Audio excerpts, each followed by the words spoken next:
Všetkých vás krásne vítam na našom kanáli TerraWings, kde vám prinášame stále nejaké zaujímavé rozhovory a vhľadiky zo života. A dnes po dlhšom čase tu opäť sedím s touto krásnou bytostkou, s Reuškou, ktorá je vlastne lektorkou vedomých vzťahov, ktorá s vami pracuje v rámci vzťahovej tematiky, by som mohla povedať. Tak povedz, Reuška, možno čo cítiš teraz ako také hlavné, čo teraz ľudia chcú riešiť. Ahojte. Ja sa pamätám, že minule nejak tak bolo, že čo sme tam riešili? Ego. Ego sme riešili a strachy, áno. Ale teraz tak vnímam, že ľudia idú viac do pokory. Oni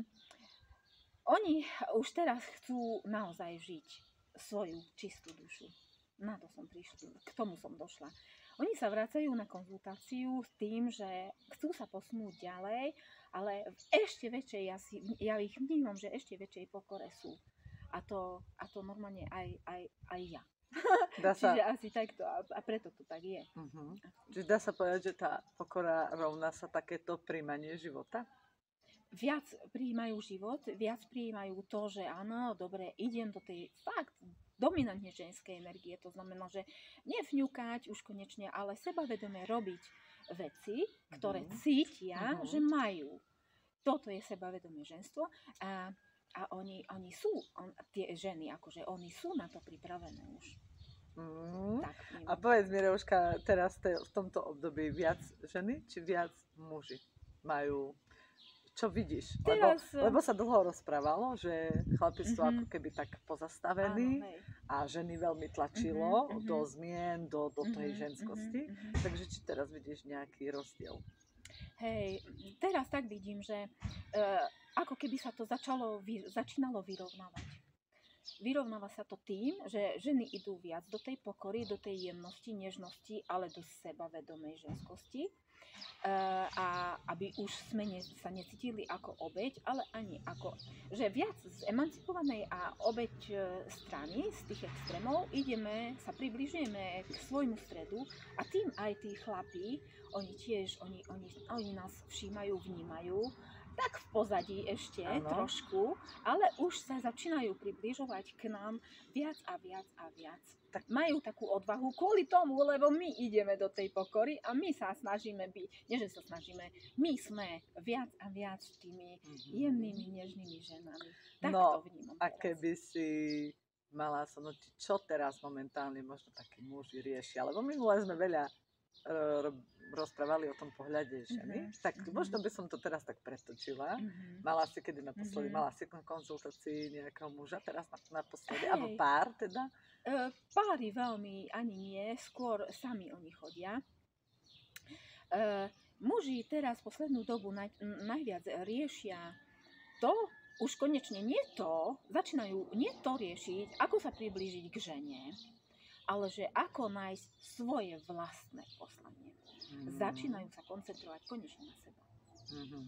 A to nie egoisticky, sebecký myslím, ale naozaj, že aj oni začínajú vnímať, že musia ísť do tej pokory, že z ega trošku dať dole. Tak ale pre mužov je asi ten pocit zraniteľnosti taký nekomfortný, pretože muž má asi všade predostierané, že proste musí byť silný, musí podržať to pole, musí byť zodpovedný a všetky tie aspekty, atributy muža sú vyťahované ako keby tieto. Tak keď mu niekto povie, že má ísť do pokory a do srdca, tak asi si povie, že akože ako potom mám byť silný. Nie, mužovi nemáš povedať, čo má robiť. Muž to vyrieši sám. On keď pocíti tvoju energiu, že si ženou, on bude ako keby podvedome nútený k tomu, aby on bol tým mužom. Ja som to nemyslela tak, že keď im ideme rozprávať, ale ja som to myslela akože z toho pohľadu, že muži sa asi na to tak pozerajú, by som povedala, že tá zraniteľnosť im príde ako slabosť. Tak som to skôr myslela. A ty teraz vravíš, že vlastne vidíš, že tí muži ako keby na tých konzultáciách s tebou, že viac idú ako keby do tej zraniteľnosti, dá sa to tak povedať? Áno. Že si to ako keby pripúšťajú? Lebo napríklad z môjho pohľadu osobného, mojej cesty ženy, ale je to pohľad ženy, by som povedala, že vlastne áno, možno ako napredujem, tak som stále citlivejšia, vnímavejšia, empatickejšia a tým pádom rovná sa zraniteľnejšia. Áno. Ale mne to nepríde, že to je zlé. Mne príde, že v tom tkvie tá moja sila vlastne vnútorná. Akože, ale toho potom, ja mám pocit, že tí chlapi sa toho boja. Akože sami za seba ísť do tej zraniteľnosti, ako v rámci muža. Lebo oni majú iné tie ako keby atributy, ktoré majú vyťahované. Vieš, dokedy sa boja? Dovtedy sa boja hlavne, kým my sme veľmi dominantne v mužskej energii. Ako náhle oni pocítia, že my sme viac v ženskosti, oni sa prestanú tak ale sami voči sebe. Ja to stále beriem tak teraz, akože nebereme muža a ženu spolu, ale ako keby, že sám za seba. Ako si vravala, že chodia sami, tak toho sa chytám, že chodia sami na konzultácie a že vidíš, že idú viac do tej pokory a že hľadajú to svoje poslanie. A v konečnom dôsledku, keď asi tí muži nájdu to poslanie a ukotria sa v sebe, tak vtedy asi vedia robiť aj to správne pole, aj pre tú ženu v podstate. Hej, dobre hovoríš, ale to sa prelína s tým, že oni popri tom, čo ty hovoríš, druhá strana je tá, že cítia tú ženu, že môžu ísť do tej pokory. A keď cítia tú ženu, že môžu ísť do tej pokory, oni majú ešte väčšiu silu ísť do tej pokory. No, ono sa hovorí. Jedna strana je tá a druhá strana je tá, že okolo nich sa objavujú tie ženy, vďaka ktorým oni si pripustia, že môžu byť zraniteľní, slabí a vidia, že to ženy vnímajú ako silu. A ich to povzbudzuje ísť do tej tak sily. Za mňa áno, tak, určite by som povedala, že je to priťažlivé určite. Nevrajím, že vidieť muža slabocha, ale skôr prejaviť to srdce. To je krásne, akože určite, lebo vlastne ľudia sa vzájomne otvárajú sebe navzájom vlastne, keď si ukážu tie zraniteľné stránky, že? A oni vlastne to je musia také cítiť, aby mohli rozprávať žene o svojich zraneniach. A žena ich nebude kritizovať, nebude ich obviňovať, nebude ich riešiť. Proste tak ale pre nich to nie je prirodzené. Pre ženy, pre nás je prirodzené rozprávať, veľa rozprávať a vlastne aj vyjadrovať tie pocity, emócie. A pre tých mužov to nie je asi prirodzené. Nie. A preto práve musia cítiť tú voľnosť, slobodu a môcť rozprávať. Že žena ich nebude kontrolovať, nebude ich dominantne viesť nátlakom, cez nátlak, cez manipuláciu. Oni keď cítia, že žena že je v tej pokore, sebavedomá žena je v tej pokore nežnosti, tak oni vtedy sa otvárajú. A keď sa začnú rozprávať, začnú komunikovať, začnú seba vyjadriť, tak prídu na to, že to nie je slabota. Ja sa cítim dobre, lebo som sa doteraz skrýval a teraz už nemusím. A cez to vlastne, že sa oni otvárajú k tej slobode, k svojej skutočnej slobode, tak objavujú svoje vnútro a cez svoje vnútro, cez to, že môžu rozprávať, cez to, že môžu byť aj slabí, cez to, že napríklad aj môžu zlyhať, no a čo?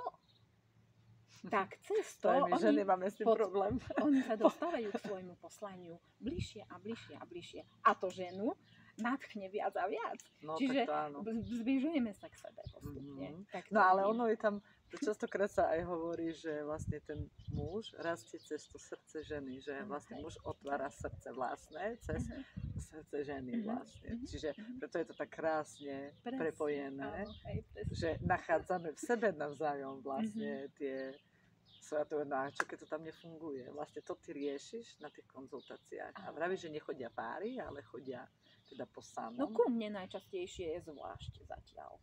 Ale to znamená, že je človek sám a hľadá sám seba, je na ceste seba rozvoja a chce sa možno... Sám. Nemusí. A aj tak príde sám. Áno. Je to lepšie? Ja si myslím, že to je to lepšie. Lebo vzťah znamená, áno, spoluprácu. Ale kým muž a žena není na tej úrovni, že by vedeli spolupracovať, tak je lepšie, keď pracujú sami na seba, alebo sami na seba, zvlášť.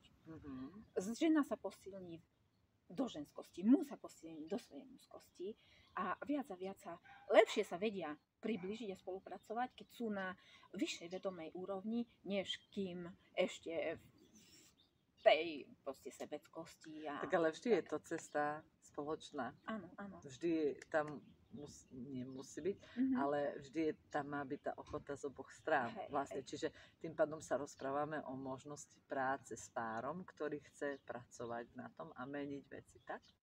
Áno, To s párom, ktorý nespolupracuje. ale to nevadí, či obidvaja chcú, alebo nie. Hlavne, že jeden chce. A potom ten jeden sa vyvinie do svojej bližšie k sebe, k svojmu srdcu, k svojmu stredu a ten druhý buď naskočí, alebo odskočí. Čiže sa to vyrieši. Tým, že on, ten jeden, bude riešiť seba. Čo s možnosťou? Keď majú byť spolu, tak aj tak budú spolu, lebo ten druhý naskočí. A keď nemajú byť spolu, lebo to tam tak nebola čistá láska, len nejaká závislosť a to sa z jednej strany vyčistí, tak ten druhý už nebude môcť na čo sa chytať. Čiže on ako keby vypadne z tej hry, z toho vzťahu a príde silnejší, už vedomejší k tomuto zrelejšiemu. Áno. Aký je tvoj, to teraz čisto zaujíma tvoj pohľad, že ako si ty predstavuješ vedomého muža? Aké atribúty by mal mať? Akože podľa teba. Alebo tak, keď predpokladám, že v tých terapiách, tak sa akože s nimi asi aj stretávaš, aj všetko. Čo z tvojho pohľadu je vlastne taký vedomý muž? Keby sme to mali nejako. Vieš, to je také, že áno, vedomý muž dnes je také používané slovičko, áno, preto ma to napadlo. Vedomý. A ja to vidím ale tak, že vedomý je ten, ktorý si je vedomý toho, že on môže zmeniť svoj život. A to je krásne povedané. Podľa mňa. Hej, že ja keď si viem, ja už keď sa na seba viem tak pozrieť, že áno, ja som tvor, ktorý vie tvoriť a nie som obeť tej hmoty, tej hry, toho všetkého tu okolo nás, že ja viem tvoriť, tak som už vedomá. A to neznamená, že ešte som, že som už dokonalá, alebo som, ja neviem, aká svätá, neviem, aká otvorená. To znamená, že som si vedomá toho, že áno, ja si môžem vytvoriť svoj život taký, aký chcem. To si tak krásne, úplne na to mi teraz napadlo. Úplne na teraz to povedala, lebo veľa, ja napríklad som sa aspoň stretla a vnímam to tak, že ženy si vedomých mužov predstavujú, že budú s nimi meditovať a cvičiť jogu a neviem čo, ale ja napríklad z môjho pohľadu, u mňa je muž naberá na hodnote, keď práve že dokáže sa otvoriť tej žene. Pre mňa je to veľký, obrovský atribút.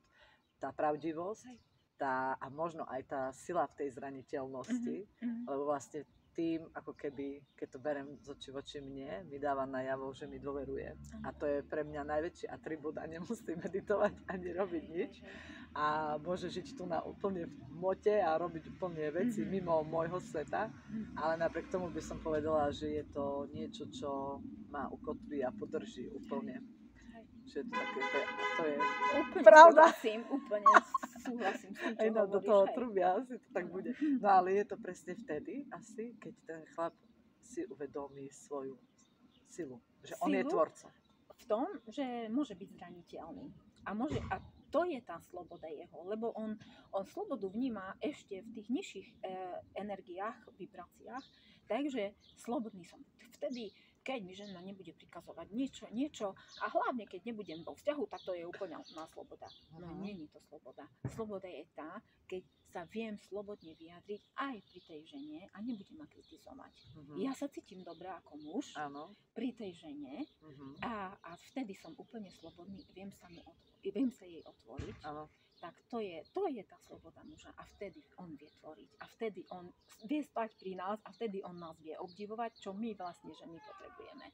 Áno. Že to jedno s druhým takto je prepojené pekne, že úplne dokonale. Je to krásne. No a čo teda vedomá žena? Povedali sme si, že aké sú naše pohľady na vedomého muža, tak teraz skús dať také, že čo vedomá žena.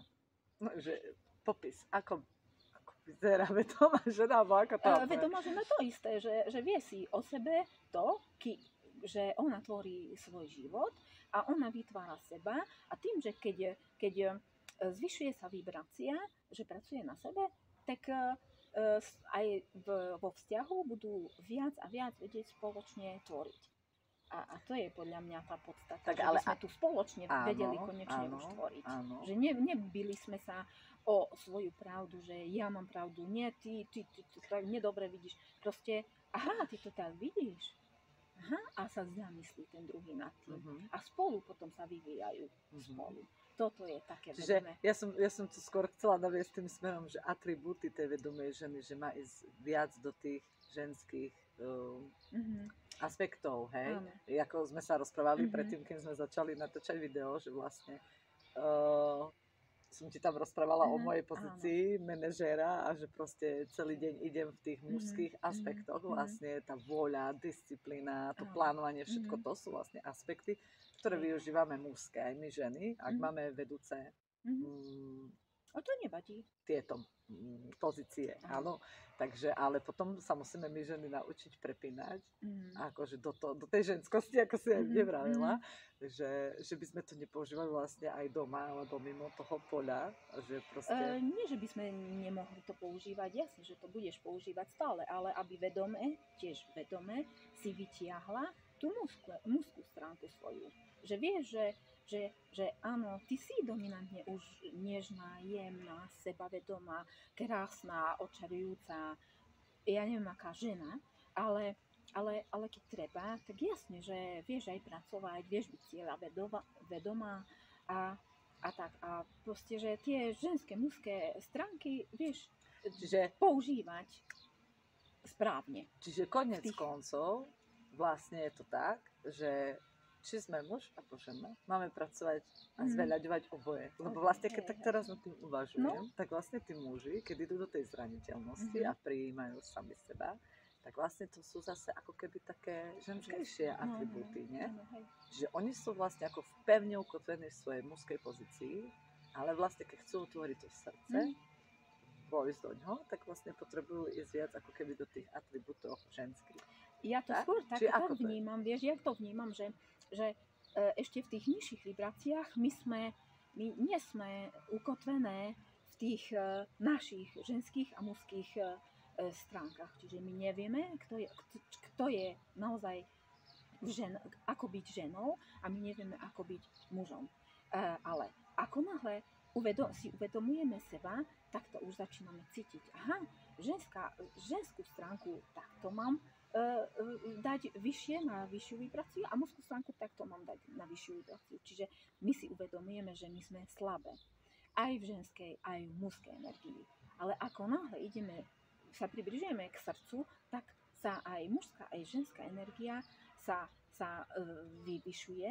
navyšuje a sa približuje k sebe. Čiže my, kým ešte...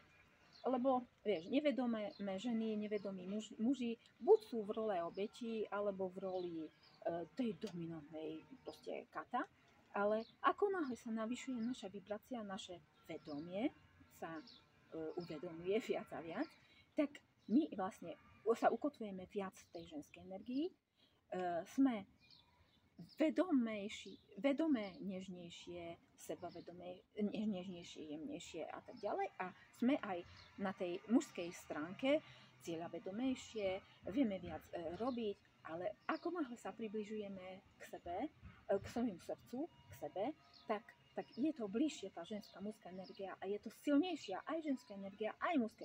Silnejšie, obidve sú silnejšie. Ale je to aj také vláčnejšie, vie sa to lepšie prelínať vlastne. Áno, čiže človek áno, vlastne je to bližšie k sebe, ale je to aj silnejšie. Obidve sú pevnejšie, ukotvenejšie energie. Čiže tak ako človek nachádza mužskú a ženskú polaritu sám v sebe a sa zjednocuje, tak vlastne niečo podobné ide paralelne na tej dráhe vzťahovej. Presne, čiže tak. vlastne každý pracuje sám za seba a vlastne tým, že sú v pevnejšej sile väčšej, tak vlastne sa vedia prelínať. Aha, a tak to vlastne potiahnu jeden druhého a druhý prvého. Presne, presne, úplne, že presne takto. No tak to sme pekne ja to tak vidím.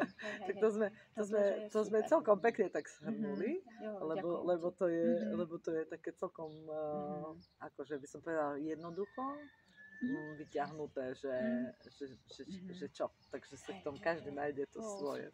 A to je vlastne cieľom by sme to nazvali, keď všade sa skloňuje to slovo, že vedomé vzťahy a vedomý muž, vedomá žena, tak vlastne tým pádom by sme mohli vlastne povedať, že to je cieľom tých vedomých vzťahov. Vlastne nájsť sám seba, svoje poslanie. A tým pádom aj jeden druhého. To je aké pekné. Tak ja si myslím, že dnes, pre dnešok by sme sa mohli aj rozlučiť. Ja sa veľmi teším, akože sme sa takto tu v krátkosti porozprávali a že sme vám priniesli taký hľadík, ako ja vravím, že vhľady zo života, tak to máme vhľady zo vzťahov a vzťahových poradenstiev.